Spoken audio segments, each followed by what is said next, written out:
we are to our final panel of the day, and at this point, you are fully aware of who I am, so I'm going to turn it to Lisa. Maybe you do want to give a little more intro about yourself, and then we'll go down the line. But we have Lisa Winjum, Karen Jarmoc, and Laura Cordes. And then if you just want to use Okay. we can use these. So as I said earlier, I'm Lisa Winjum. I'm the Vice President of External Affairs at the Joyful Heart Foundation, and I've been in that role since September of 2014. I actually am a graduate of the Quinnipiac University School of Law. Very proud of this beautiful campus up here in North Haven, and so excited to be up here because I never stepped foot on it. I went to law school a really long time ago. But it was in law school where I found my passion for these issues and was writing about things like DNA evidence before DNA evidence was cool, and writing about reforming sexual assault laws before we were actually reforming sexual assault laws. As I said, I worked with Laura and Jillian both at the Connecticut Alliance to End Sexual Violence for 3 legislative sessions. I love to see my own bills up there, like the address confidentiality program that I worked so hard to pass. I noticed which ones you got it. And I love to come back and help lobby these issues with them. The other thing I want to say is when I left Contacts and went to Planned Parenthood for a decade of lobbying with Planned Parenthood, I joined the board of the New York State Coalition Against Sexual Assault and spent 6 years working on their policy agenda, including 2 as their president. Great. Does this work? Hello? I don't know if these are working. Can you? Is it on? Oh, great. So, good afternoon. I'm Karen Jarmoc, and I'm the head of the Connecticut Coalition Against Domestic Violence. Just to give you a little bit of perspective on, I'll say CCADV, we are the state's leading voice for victims of domestic violence and those who serve them. When I say that, I'm referring to the community-based, incredible 18 community-based programs that are serving nearly 40,000 victims annually through a comprehensive base of services that are truly saving lives. In terms of my own history, I have been involved in policy change to improve practice and policy to assist victims of domestic violence for more than 20 years. I ran a community-based program in Enfield, Connecticut for a number of years. I've served in the Connecticut General Assembly and served on the Speaker's Task Force on Domestic Violence. And then for 7 years, I have been here at CCADV. The 18 providers in the state, for those of you who are behavioral health specialists, as you know, work very collaboratively in the field with who we call our system partners. So what I want to assure everyone here is the work that's occurring to assist victims of domestic violence is from an evidence-based, very comprehensive, very collaborative with law enforcement, with the judicial branch, with the state's attorney, with healthcare providers, and victims' voices and their stories are believed, and they are supported, and we help them get to their next best place. I think what's an important piece of this conversation is the fact that we all know that in the majority of circumstances, victims of domestic violence don't necessarily leave. And that is an approach that when we're working with certified domestic violence advocates here in the state of Connecticut, the approach that we are taking is how do we keep survivors safe, understanding where they're at, and work collectively also with our national partners on all of those interventions funded through the Office on Violence Against Women, which are making a difference in these individuals' lives. And I look forward to talking about this further, especially around the messaging as well. Thank you. Good afternoon. Is it working? Okay. Oh, there we are. It's so good to be with you all. My name is Laura Cordes. I'm the Executive Director of the Connecticut Alliance to End Sexual Violence. Thank you to the Women's Consortium for bringing us all together today. It's good to be with friends, colleagues, former colleagues. And to say that I, too, was a policy director at the Connecticut Alliance to End Sexual Violence is, in fact, true. But I've been serving very proudly as the Executive Director of the Alliance for 7 years. I've been in this movement for 20 years. And for those of you who may not be familiar with the Alliance, we have been for over 35 years, standing with survivors, child, adolescents, and adult survivors, men and women, boys and girls, and really standing against a culture that has for far too long normalized sexual violence in all its forms. Our 9-member programs have certified sexual assault crisis counselors and advocates that are on the front lines. We have hotlines.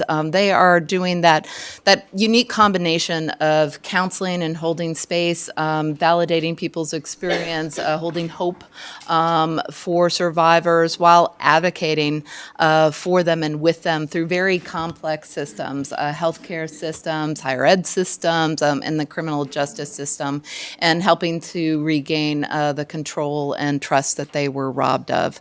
The Alliance is also a driver of public policy advocacy efforts. We have a rich history of working to uphold and expand victims' rights, and particularly around sexual assault victims' rights in the state. And policy, I know we're talking a lot about legislation today, but hopefully we'll also get into some of the detail just about public policy as a administrative policy. So what your soccer team policies look like for when they hire coaches, or what your Board of Education is doing around making sure that our state's new K through 12 sexual abuse education and prevention standards are in their schools. That's public policy that we engage in as well. And lastly, we're the state's leading provider of sexual violence prevention and education programs. Last year alone, we trained over 50,000 residents to help change the culture. And I'm looking forward to the discussion. Wonderful. So let's jump right in. Mine's working. So to build off of the presentation you all just heard, a question coming from the audience, so not on the sheet in front of us. How come the conversation isn't shifting, I would argue fast enough, because it is shifting, from victim blaming and women shaming to holding perpetrators accountable for their actions and breaking the laws?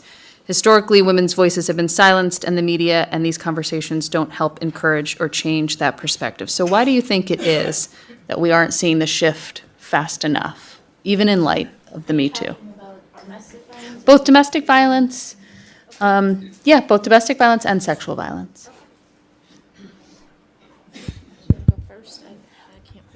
Well, I'd actually say that in my lifetime, and I think, anybody who's done this work might have a reason to be cynical, because change is slow and not always linear.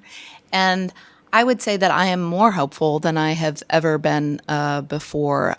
It's not always, as you do individual advocacy work, it can feel kind of lonely. And I think doing this work of however you talk about violence against women, but particularly sexual violence, there traditionally has been kind of an ick factor, right? At the cocktail party, or you tell your family what they do, and the conversation ends. And that shift, and I would say for me personally, since the Jerry Sandusky case, has been dramatic. And then goodness, the last 6 months. And it's both hopeful, certainly overwhelming, absolutely frustrating because of the voices and experience of survivors that are not being heard and will never have the type of justice that we're seeing in some places in the media or high-profile folks. But I actually think there's plenty to say about why it's taken so long, but I actually think that we are seeing the most dramatic change. And we always say, sexual violence, I grew up thinking it's just inevitable. It's we go in the community and you learn, okay, well, here's what to do, maybe, if you're lucky, if it happens, versus, hey, there's no tolerance for this here. And we're seeing that shift, and it's actually the most dramatic that I've seen in my lifetime.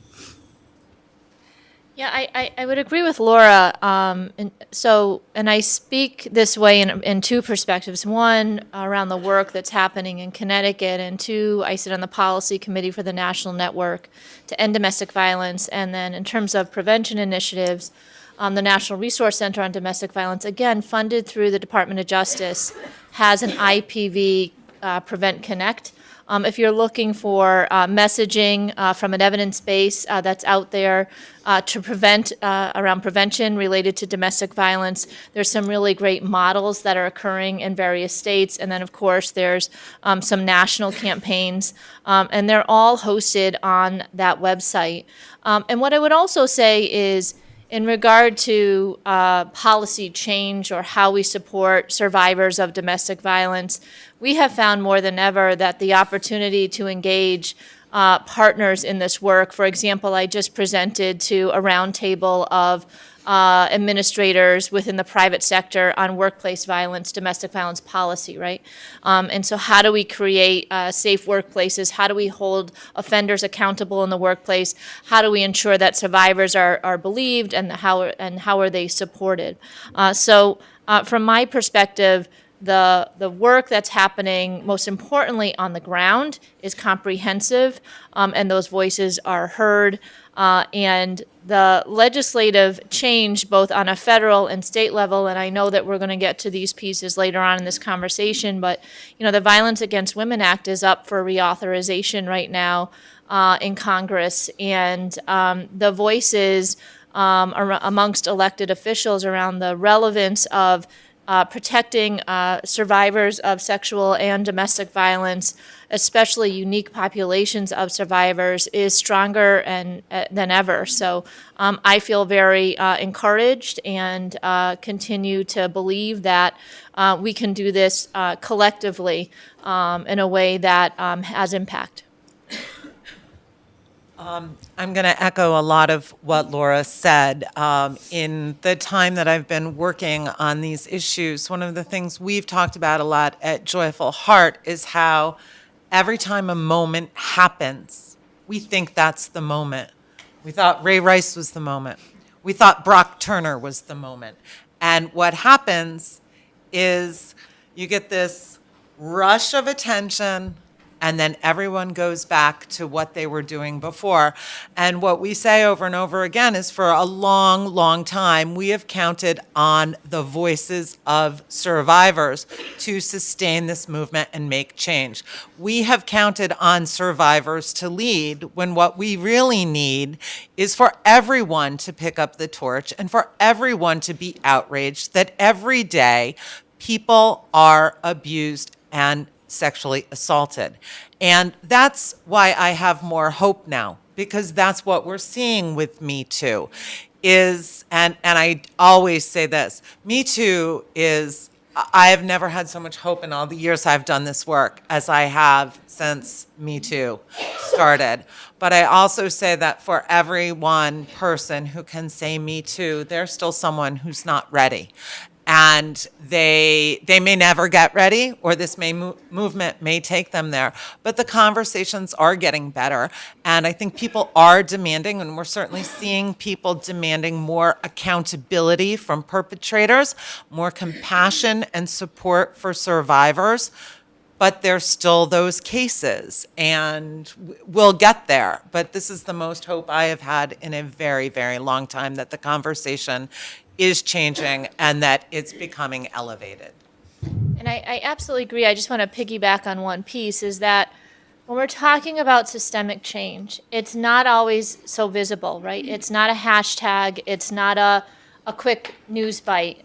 There is a lot of work that I'm sure you can attest to as well. It's the day-to-day, nitty-gritty, collective, collaborative work within systems. Many of the systems that I mentioned earlier around health and law enforcement and prosecutors and judicial, it's not always perfect, but it is that consistent focus on the ground around systems policy change that foundationally is going to make, in my mind, the most difference for how we serve survivors.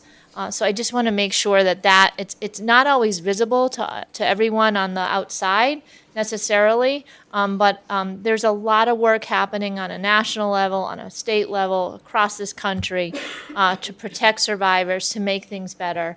And it's important that we have these conversations and to continue that work.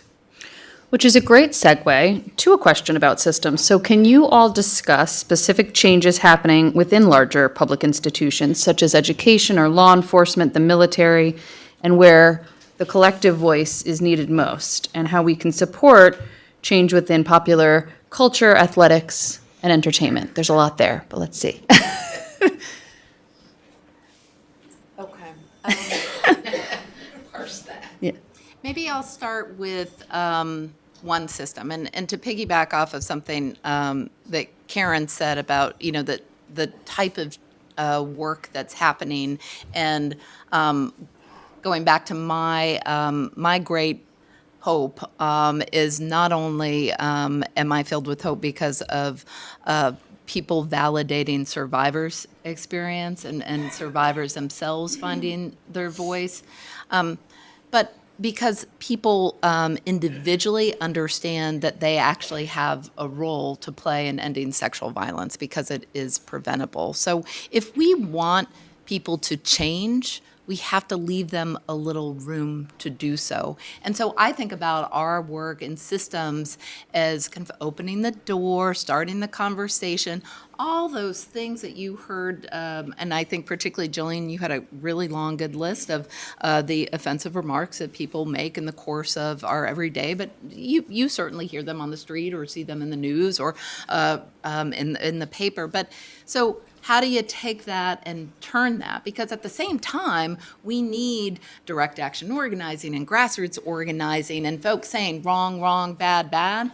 But there's also the how do we have that conversation and unpack all that we have grown up with? And so it's easy to say no, bad, wrong, but it's another thing to keep having that conversation, because the people who have the decision-making power, and yes, there's elections and things and you can vote out, but there's power in different ways in families and community groups. And so how do we help people unpack what they've grown up with and be active? You can call it an upstander, a bystander, and to change attitudes and behaviors and adopt new policies and practices. It's my long context to getting at a system. So to answer more directly, one of the systems I would say that we need help with and where there is some change is in law enforcement in and of itself, who I think we're learning not only a lot more about, and I think for those of us who've been doing advocacy, we know victim dynamics, we know rape trauma syndrome, PTSD, but now we call it, neurobiology or neurophysiology of trauma. And behavioral health folks in the room, you've seen that shift, and that's good information. But do the police know it? Do you know we only have one law in Connecticut, and it's under our campus statutes, in the 2014 bill, that has the campus security officers and campus police mandated to be trained around trauma-informed interviewing. But who, controls police? Does anybody know? Yeah, okay, so there's a different, it depends. So a lot of what, there could be training standards for a policy, but it's also something at the local level that we need help with, because it's the mayor, right, in your town. There might be a community policing board, but asking folks about, and I think it's a whole gamut, but my context is how it is that we continue, when we look at what we call the National Rape Kit Backlog in Connecticut. I've spent a lot of my policy time. I chair something called the Governor's Sexual Assault Kit Working Group. Those 1,188 sexual assault evidence collection kits that never made it to the crime lab to test. We're doing that work now in the state, but it's not just about moving a kit or getting it tested. It's about getting these cases investigated. So how do we do that?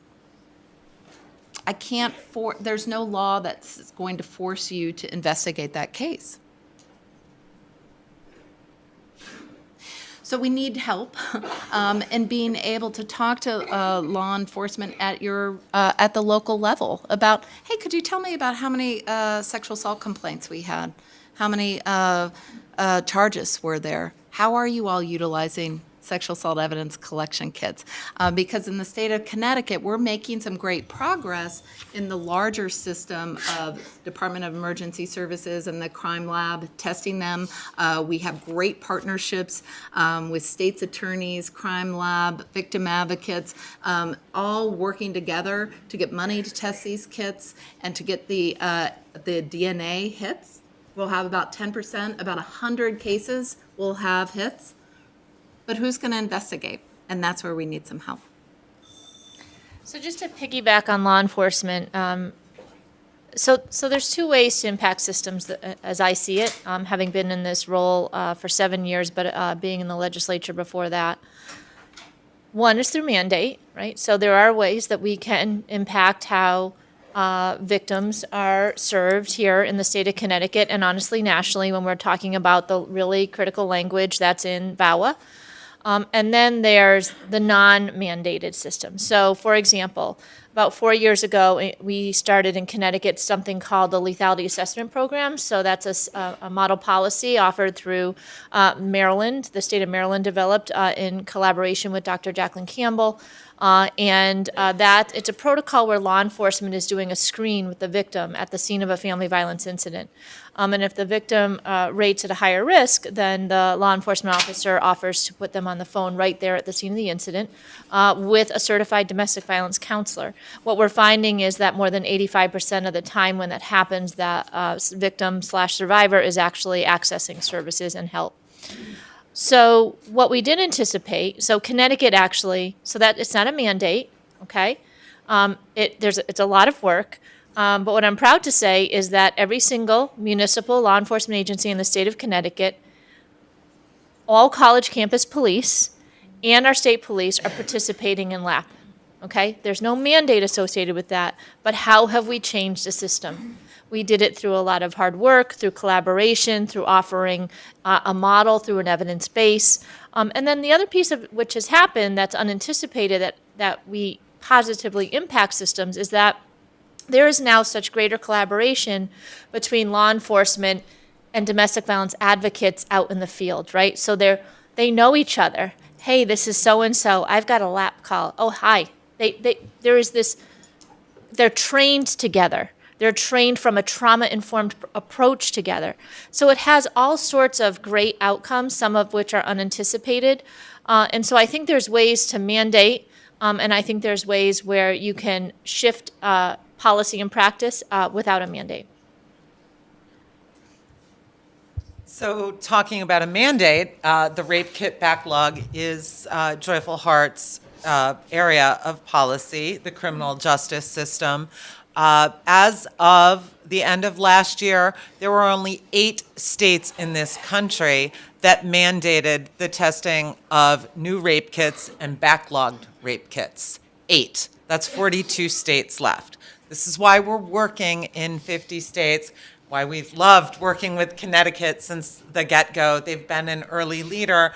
And I think the Connecticut example is so different because Connecticut's done it through a combination of administrative advocacy and legislation. And in some states, we just can't get there that way. We have to get legislative mandates. And California is one state where we're working right now to get the mandates because they have this law that says you should test the rape kit. Not you must, you should. So we have to change that should from must because it wasn't working within law enforcement agencies.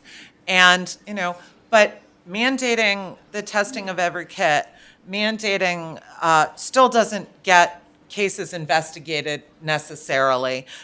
We still need to work on getting law enforcement trained in the neurobiology of trauma, in getting them away from their ideas about who's a righteous, and I have heard law enforcement use the term righteous victim, getting them away from that term, getting them away from the idea that a woman's case isn't valid because maybe she's a sex worker or she's poor.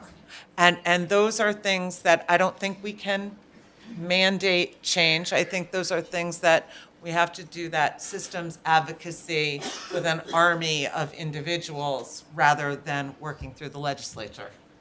And just to add to that, I think that there, unfortunately, there are going to be not positive responses by whether it's law enforcement or a healthcare provider. It's not always going to be what we would want it to be.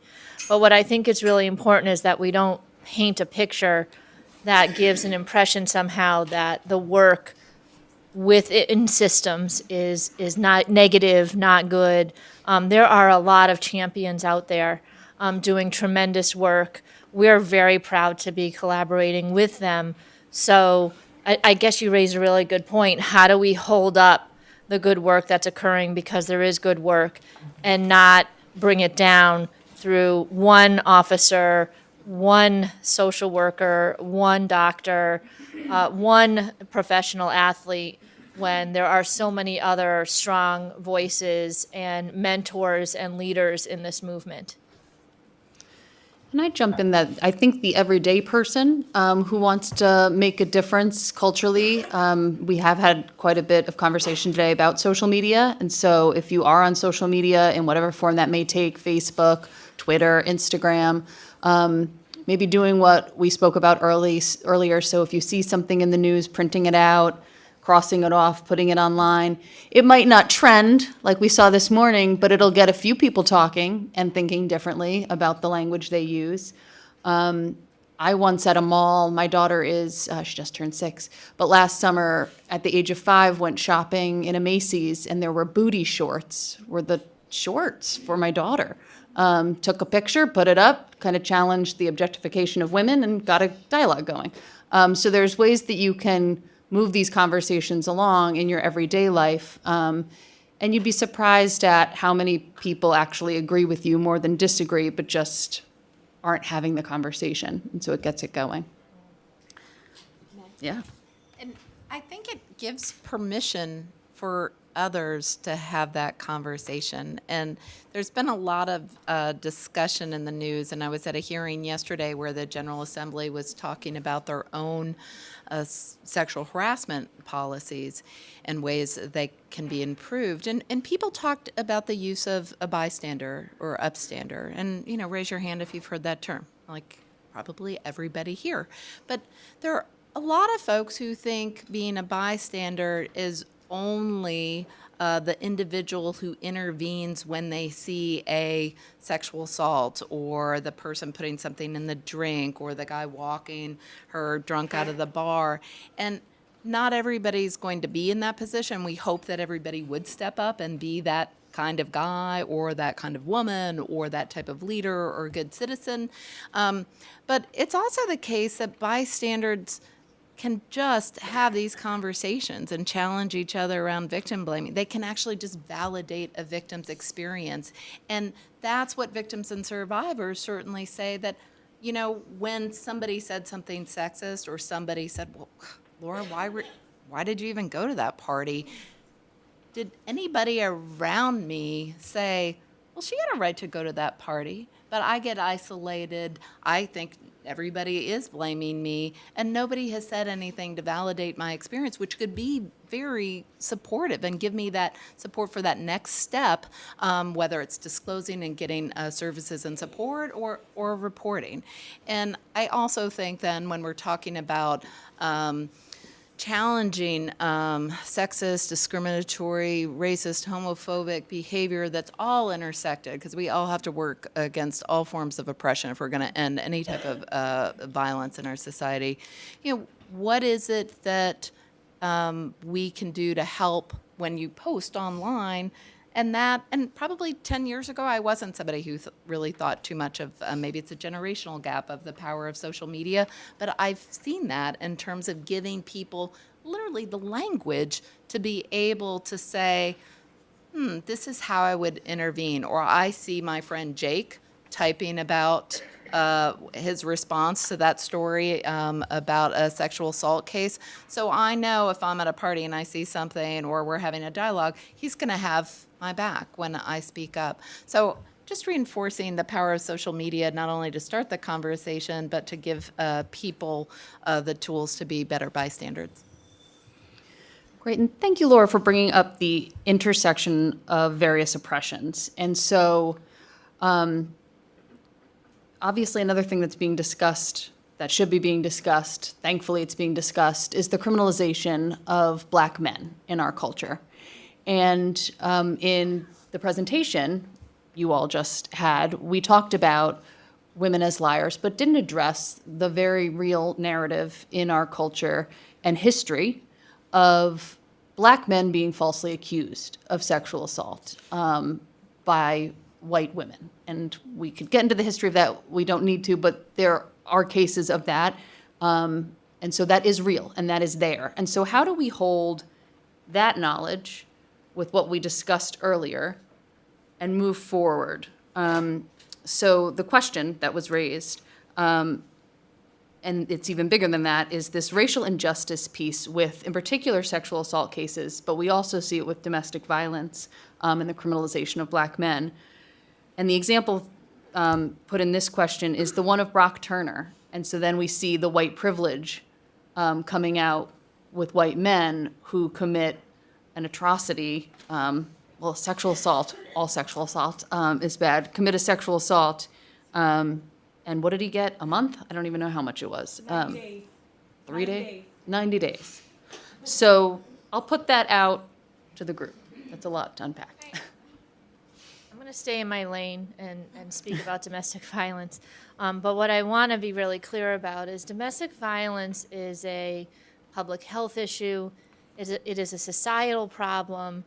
In our state, we see about 40,000 survivors a year in community-based programs, knowing fully well it's the most underreported crime in our country. And so therefore, there are so many other ways that survivors are seeking help. So if I'm understanding correctly, there are a number of you from behavioral health organizations, and I think that's great because we want to be sure and we know that survivors access help through various ways. Survivors need options.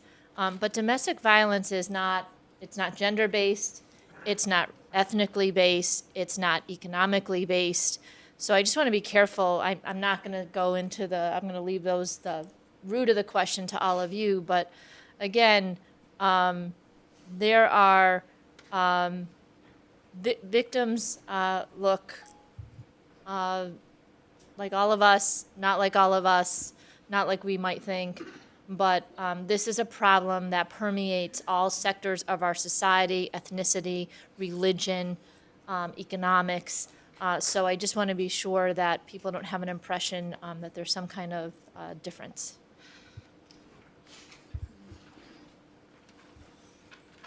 I'm not sure I remember exactly the question, but I think I'll maybe say a couple things, which is when we talk about racism and sexism and oppression, and particularly that of and the historic racism in our country and how rape was used to oppress people of color and Black and African Americans, I think we don't think about that connection too often. I mean, we do in this movement in so much as we are looking to both talk about that in our work, but acknowledge that in the communities of color, and particularly Black and African American communities, where we know that survivors may not be utilizing, for very good reason, a criminal justice system, which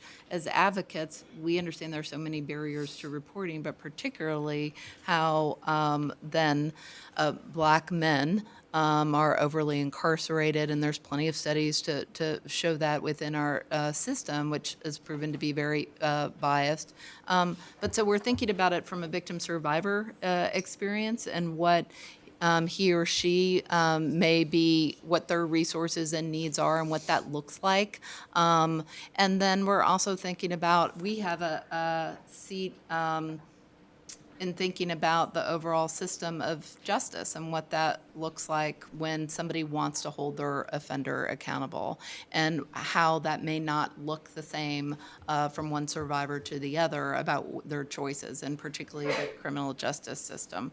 And so there's a number of ways that we approach that work in terms of calling on criminal justice reform, and have been looking to, in the state of Connecticut, even think about what it looks like on sex offender registries in our state, but that's for maybe a longer conversation. But I'm glad that it was raised, and I'm happy to talk more about it if there's some follow-up questions, folks. Did you want to speak? I'm like Karen, I'm going to stay in my lane in the sense of what we do at Joyful Heart is working with survivors. And what I do want to say is this is something we've absolutely experienced in terms of access to the criminal justice system with the work that we have done with Kim Worthy in Detroit, where, and I'm not going to be addressing the Black men piece, but where women of color have been clearly denied access to the criminal justice system. And that has been, the backlog there. Talking to, and the way women have been treated there and the way they have been denied access. We recognize and understand that race is a barrier in the criminal justice system, and that women of color don't always get treated the same or well by law enforcement or the system. And just to add to that, so some work that we've been doing over the past few years here in Connecticut is the recognition that we are not serving communities of color within the domestic violence community as well as we can and should. And there are various reasons for that. Survivors who are of a particular ethnicity might not feel comfortable reaching out to that white middle-aged advocate for help.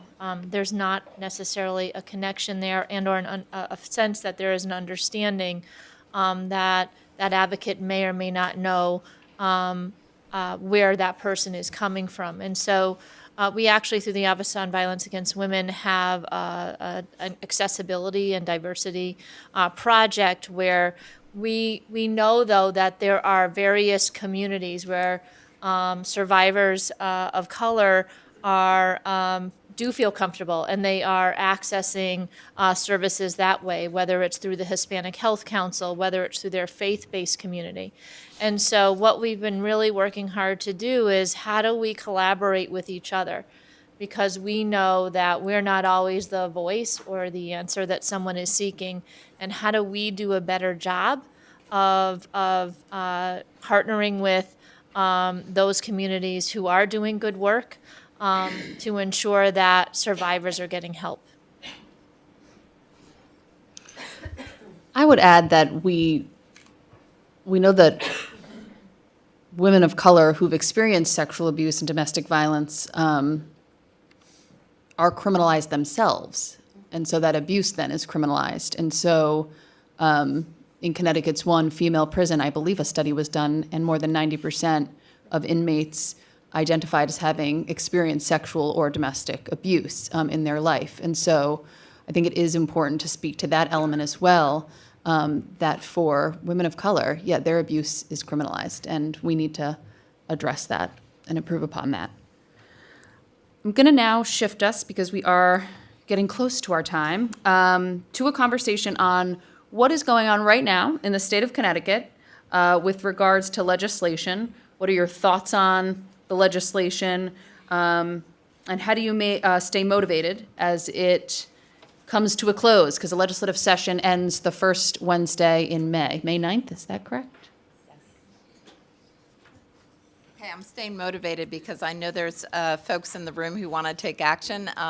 So I will point out two bills. It's, 3.5 or maybe just 3 weeks till the end of session. So even though there are many, many great initiatives, they will literally run out of time because They will, and it's politics, so not everything's going to get through. Here are two important bills that can help survivors of sexual violence. One is SB 17, and it's called SB 17, or Senate Bill 17, and that's an act concerning, the title got changed recently, Lisa, procedures related to collecting and processing sexual assault evidence collection.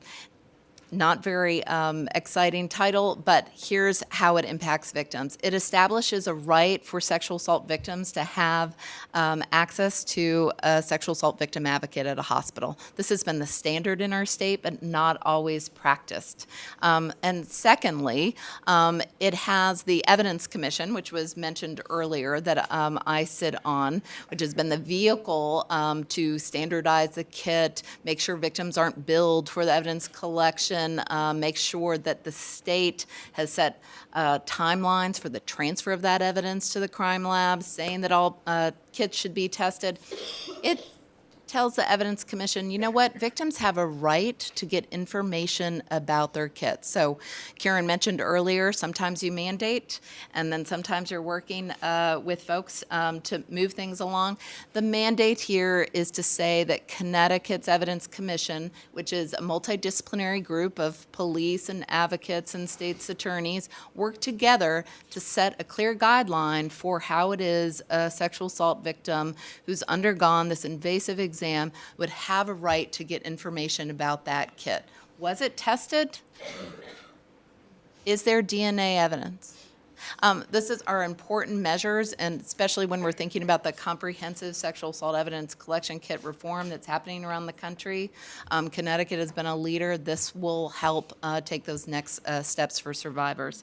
The second bill I want to mention is the removal of or eliminating the statute of limitations for sexual assault crimes in Connecticut. It was mentioned earlier, Connecticut, for most sexual assault crimes for victims over the age of 18, does anybody know how low it is? Just 5 years. That's 5 years to be able to survive that trauma, get the support. And it's not just the multiple barriers that I face within to a criminal justice system, or thinking I'm going to be believed. It could be threats by the offender's family or friends. So getting all that removed, and when I come forward, you still have to have evidence. The state's attorney would still need to have the evidence to bring the case forward, but there should be no expiration date on justice, and we need to eliminate this. You know, Connecticut has one of the smallest windows in the country, and over half the states have no statute of limitations for the crime of rape, and Connecticut only has the statute of limitations eliminated for rape if I physically injured you. But if I threatened you, it's only 5 years. And that's House Bill 5246. So I would say first and foremost, we need to push for the reauthorization of the Violence Against Women Act in 2018 on a federal level. It is in process, but to the extent that you might have interest in paying attention to that that strategy and that work, VAWA offers comprehensive community responses in all systems, the legal system, the criminal justice law enforcement system, college campuses, what it looks like on the ground for responses. So that's a huge challenge, if I can be political for a moment, especially within this administration. So that's vitally important. Senate Bill 466 is CCADV's signature law in progress this session, and that has to do with the dual arrest issue. Connecticut has the highest dual arrest rate in the country. 20% of the time when victims call for help, the likelihood that they will be arrested is 20%. So that is enormously concerning. We're seeking to offer dominant aggressor language, and that would require that law enforcement, through mandate, identify who is the most dominant aggressor. And at this point, because I think of the longstanding work that we have done with law enforcement and the chief state's attorney, it was a slightly rocky road, but we have agreement on language. It's a really good bill, and we'll be seeking this passage over the next couple of weeks. Well, support Laura's rape kit bill and statute of limitations for sure, and Karen's. And what I want to say is on the federal level. So the 50 states plan to end the rape kit backlog. One of the historical issues that has been cited for not testing kits is it costs money. And it absolutely does cost money. On the federal level, for the last 3 or 4 years, we've had a federal budget initiative, the Sexual Assault Kit Initiative. That is $41 million each year in the federal budget that states can apply for to test their backlog kits, to investigate, prosecute these cases, contact victims, and re-engage them in the criminal justice system. States do benefit from that money. Connecticut has $2.4 million of that grant money. And so when the federal budget comes around, Joyful Heart will probably be talking and asking people to advocate for that money.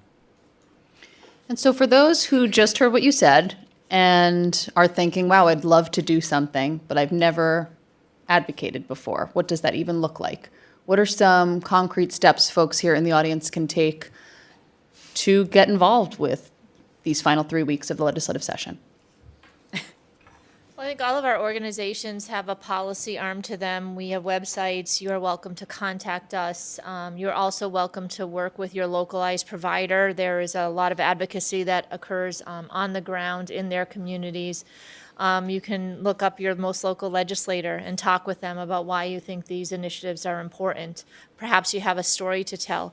Perhaps you're simply passionate about this work, but as you are their constituent, and that is highly influential and helpful. If you don't know who your state lawmakers are, you can go to the Connecticut General Assembly website and you can find it pretty easily, put in a zip code, but they actually look at constituents' email and just the subject line, support this bill number, that you may not need 2 paragraphs, just I'm a constituent, I care about this, please help pass this bill this session. And then you've heard this, politics is local, but really go to a council meeting, or go to a Board of Ed meeting. I mentioned the K through 12 bill. If we're going to change the culture, let's start with our children and the messages that they're getting in school and ask them, are we doing that K through 12 education component in our district? What does that look like? How could I help? But get to know folks locally because you'll learn about how you can have an impact because there's so many decisions being made about your community and the safety and upholding civility and respect of each other, that you can have an impact there. And certainly at the session, even though we only have a few weeks left. I just want to emphasize the writing your legislator, send them an email, call them. It's so important. And staying up to date. All of our websites have a function where you can sign up to get emails from us. I know that we are sending out action alerts on backlog legislation in all 50 states. And I'm sure as VAWA progresses and the federal budget process progresses, we'll get that information out as well. But I can't overemphasize calling and writing to your legislators. It is so important. And you also may want to, the National Network to End Domestic Violence is our national voice for survivors that we look to and that can collectively galvanize the troops on the ground in every state coalition in this country. But I'd also, for those of you who have pens, look at Futures Without Violence. They have Coaching Boys into Men. Some really great evidence-based work, the National Resource Center on Domestic Violence, the Battered Women's Justice Project. These are all Department of Justice funded national technical assistance providers who are leading the way in terms of policy change and also offering a lot of good practice examples. Thank you. Yes. Just really quickly, the bills that you just spoke about, is there like a place to go? Like, is it on your page? These are the bills that you're paying? I did bring some fact sheets, but I don't know if, Colette, if we sent you them, would you? Yes, if you send them to us, we can send it out. Yes. Okay, thank you. Wonderful. Well, that concludes our afternoon panel. Can you join me in thanking our guests?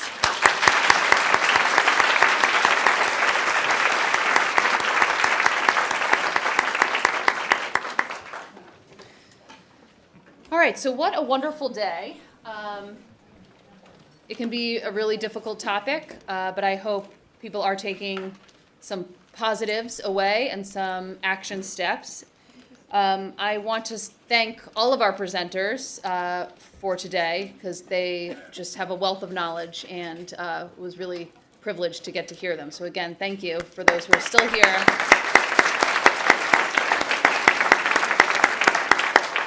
I also want to thank the Women's Consortium for putting a spotlight on sexual and domestic violence. Thank you. In particular, Shannon Perkins, who is much behind the scenes, but put a lot of time and energy into today's event. Thank you, Shannon. I also want to recognize that we had one representative the whole day, but still two representatives here, one representing U.S. Senator Blumenthal and one representing U.S. Senator Murphy, who came and were with us today.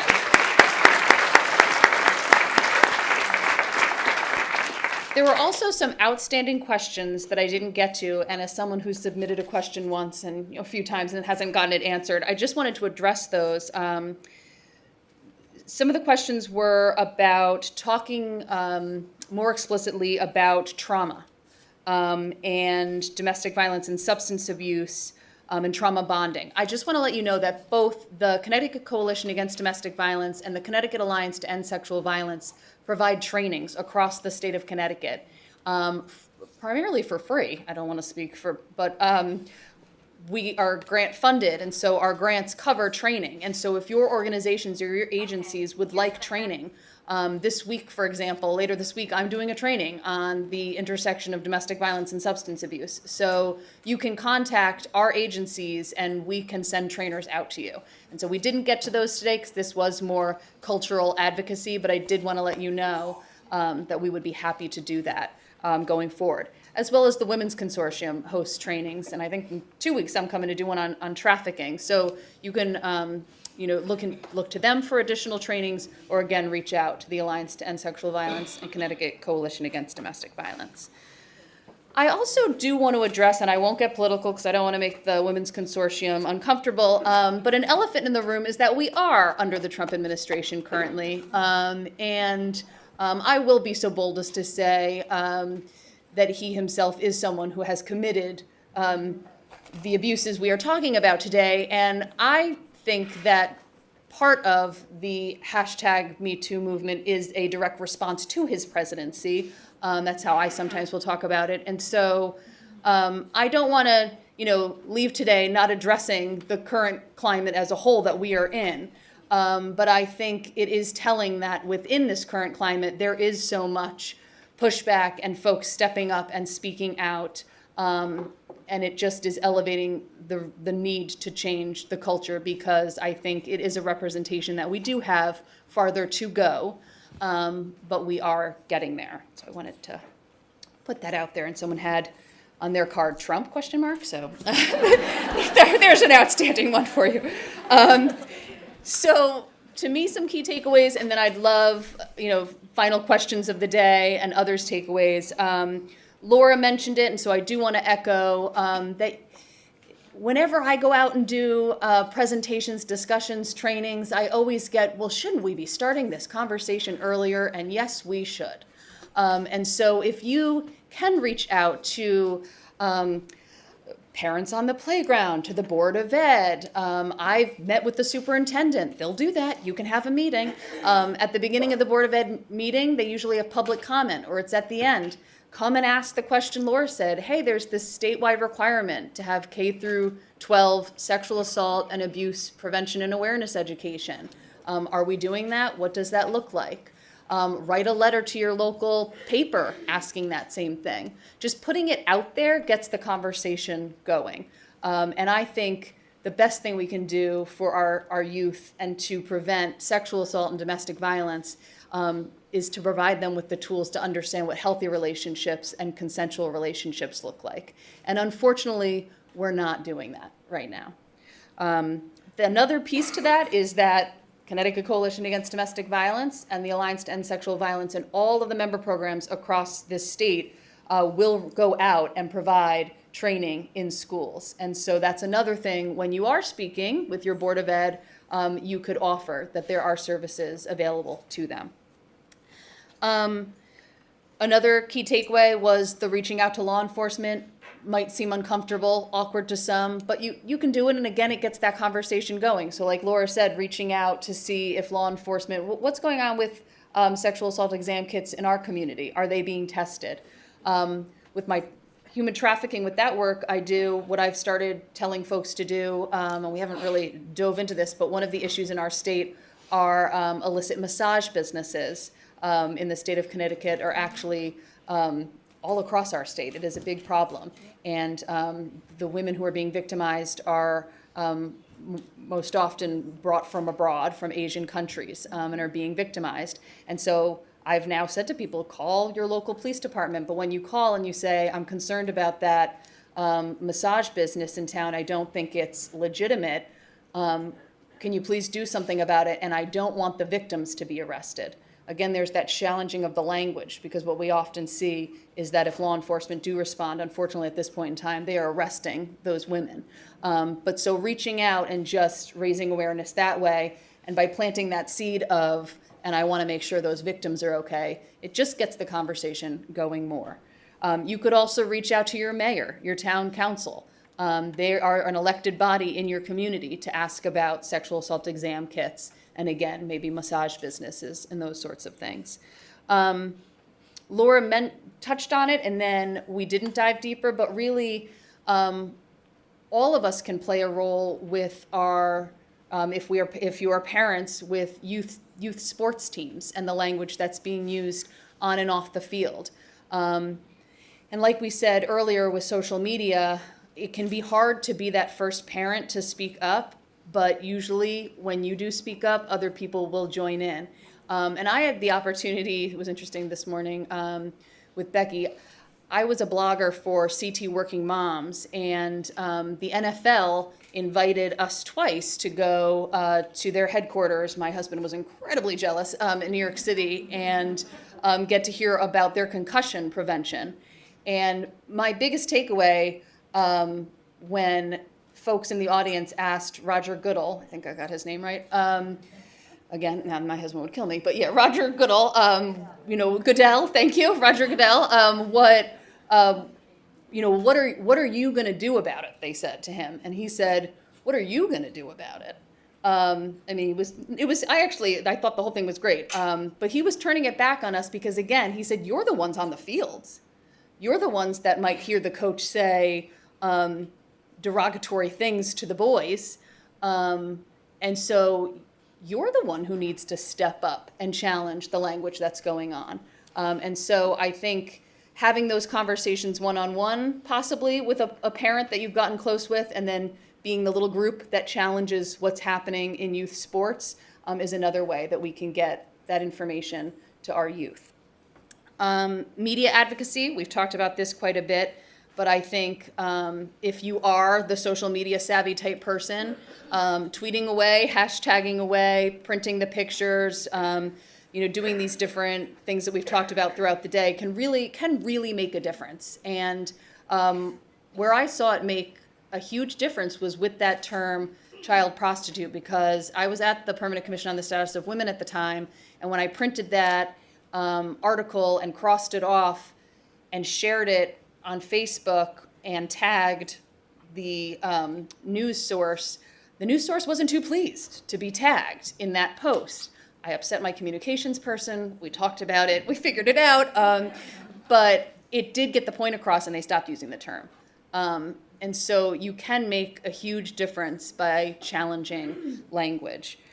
I'd also encourage you to share the public service announcements that we shared with you. Again, if you have social media or with your organizations or in any venue you can, to get the message out. You never know who's going to see it and who it's going to impact and how they're going to then think about these issues differently. I'll echo or reiterate the policies, the legislation that was brought up. So in these final 3 weeks, Senate Bill 17, so there's the evidence collection bill, there's the bill to remove the statute of limitations, there is the violence against women reauthorization at the federal level, there is the dual arrest bill here for Connecticut, and then the federal evidence collection bill.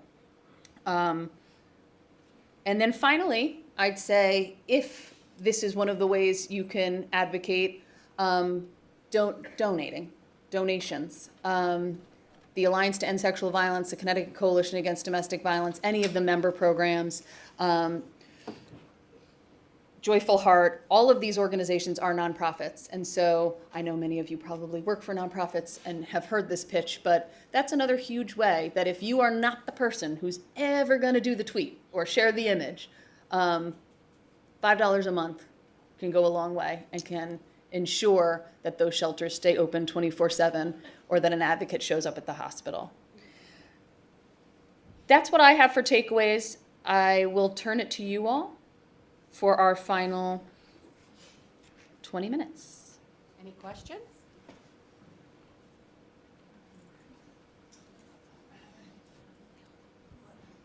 Way in the back.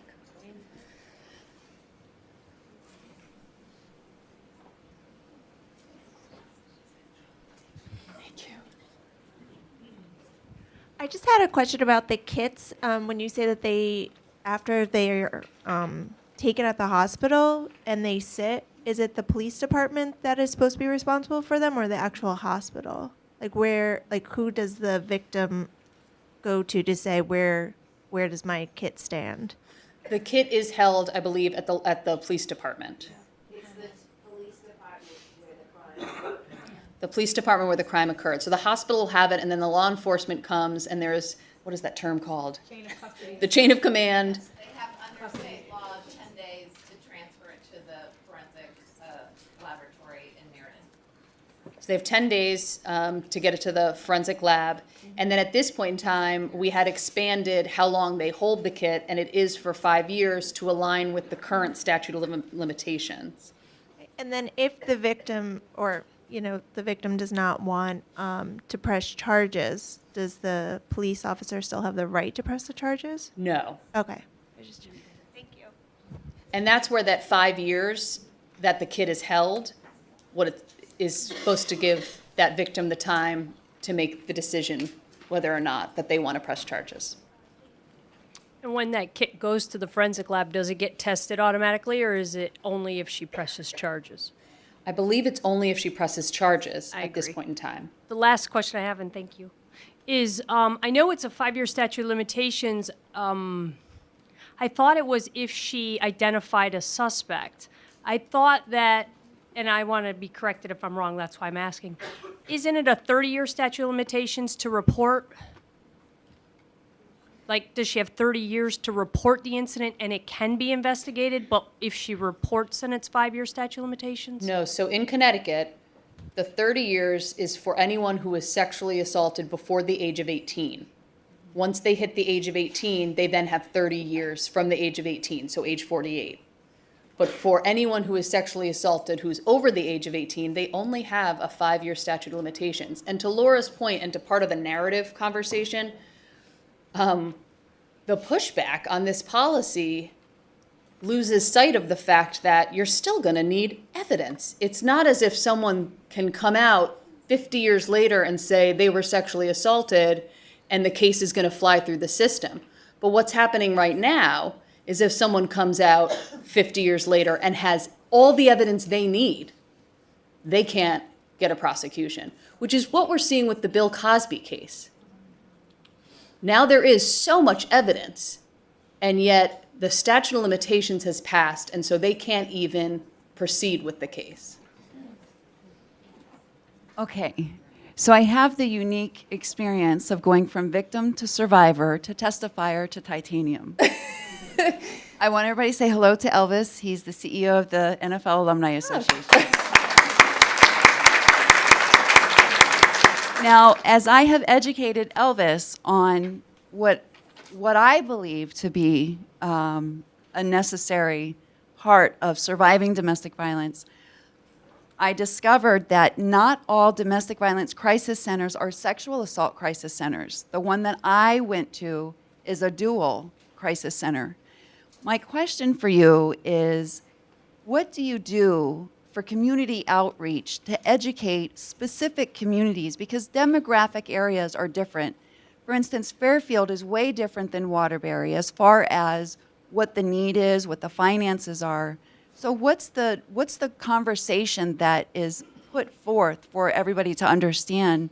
Because we're at a university where students are learning. So I think it's important to have that conversation and what's being done for community outreach in that aspect. Great question. I can speak to my role as the Director of Health Professional Outreach.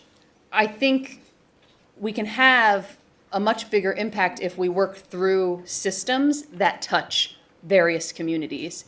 And so at the Coalition Against Domestic Violence, and I know that the Alliance to End Sexual Violence also goes out and trains health professionals to screen for intimate partner violence. And where we're going with the screening is that it's an opportunity, screen every patient every time, because you don't know what domestic violence looks like. And I train a great deal about the emotional and the psychological abuse and the indirect health conditions associated with domestic violence. So when I go out and train, I've now trained more than 1,000 healthcare providers. I'll ask them if they do the screen, when have they done the screen? And they'll say, well, if she has a black eye, or if there's a broken arm.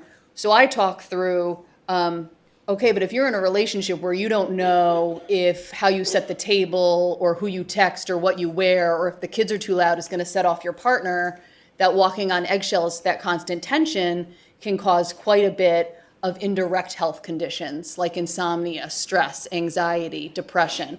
And so we talk through that, which then ideally gets them to a place of recognizing that they should be asking. And then it's giving them the words to say, we started asking all of our patients about safe and healthy relationships because it can have such a huge impact on our health. Is anyone in your life hurting or threatening you? And what I'm now training also on is you don't need the disclosure. So if they say no, you can say, well, let me tell you about these services in the community that are free and confidential, because domestic violence and sexual assault happens to so many people that it's important that you know this, pass it along to your friends or family. And so making it about everyone else. And so that's an opportunity to get to communities who won't be calling, who won't be Googling, who won't be walking through the door. And so I know both agencies are connecting with organizations in the community, in various communities, in order to do that outreach. Right behind you.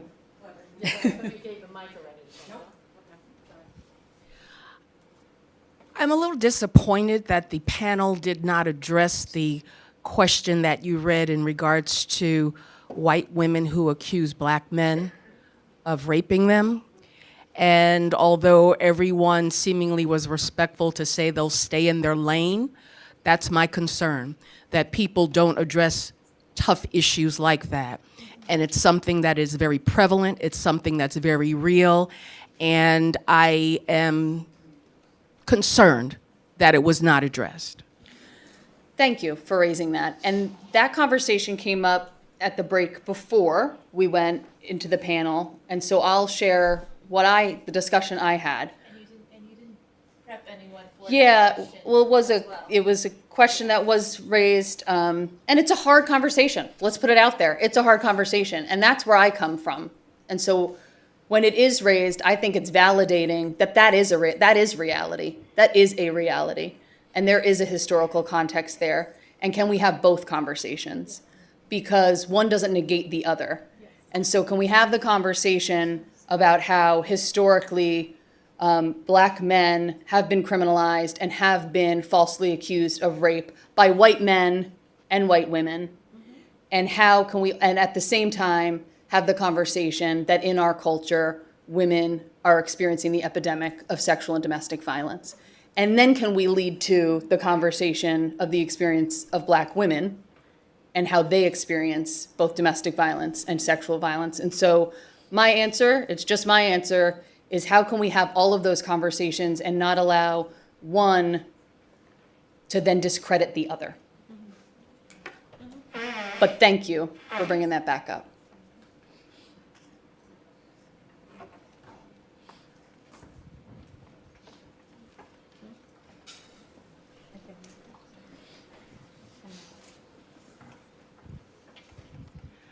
I was just curious too if you guys have any resources for people who come forward who are at a young stage of life who believe that they have tendencies of being an abuser and that they want to seek help themselves. Like, is there a group that they could attend or? Great question, and that's a conversation we're having at the Connecticut Coalition Against Domestic Violence, because my short answer is not enough, not enough services. It is happening, it's underway, and there are, for the historical context there, up until just a few years ago, what are called batterer intervention programs didn't have standards. They now have standards. And so there are resources that you can find on the Connecticut Coalition Against Domestic Violence website that list those providers. Can I just add to that? Yeah.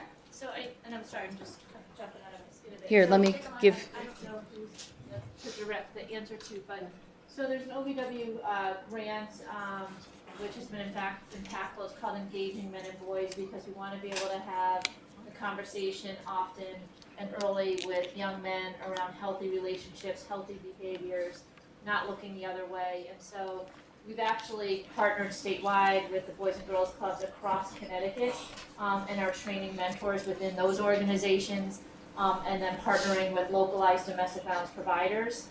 So there is a lot of work that's happening. I'd be happy to talk to anyone about that.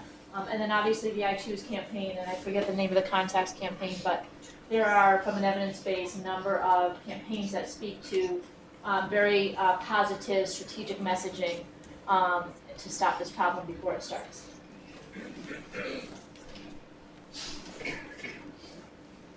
Any last questions? I see one hand. No, you don't have to be sorry. Believe it was Laura who said, just going a little bit back to the piece about Black men, she spoke about oppression and dealing with it in all of its forms.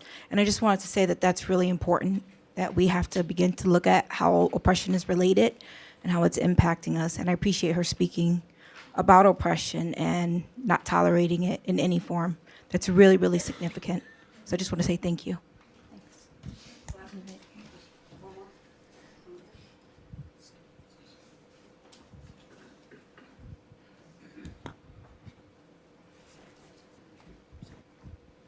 I'm not really sure how to ask the question.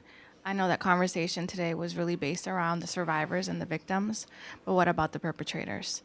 You know, the resources are there for the survivors, but what is there to correct the issue at hand? People, you know, committing the crimes. So we did speak earlier today, and I think a lot more needs to be done. And again, the historical context of the domestic violence movement and the sexual assault movement is that it did come out of a victim-centered approach.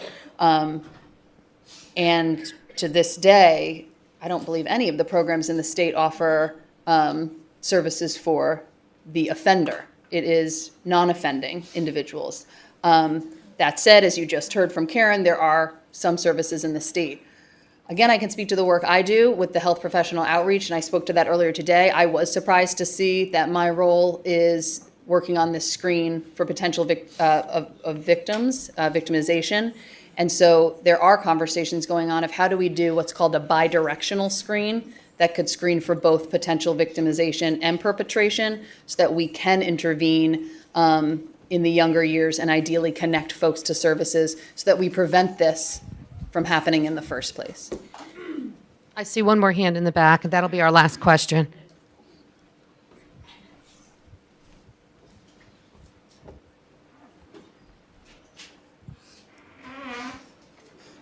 So it's actually not really so much a question, but to speak to that, like the program that I work for does work partnered with the judicial system for mandated courses and classes and education-based programs for domestic violence offenders. So there are programs out there. They're just not necessarily maybe as well known or as supported because, as you said, the victims have really kind of become the focus for this, which is important. But the education aspect has definitely helped to reduce recidivism rates in some ways as well. Thank you. It's all about building awareness. And so the more we can have these conversations and make connections and get the information out there, the better we all are off.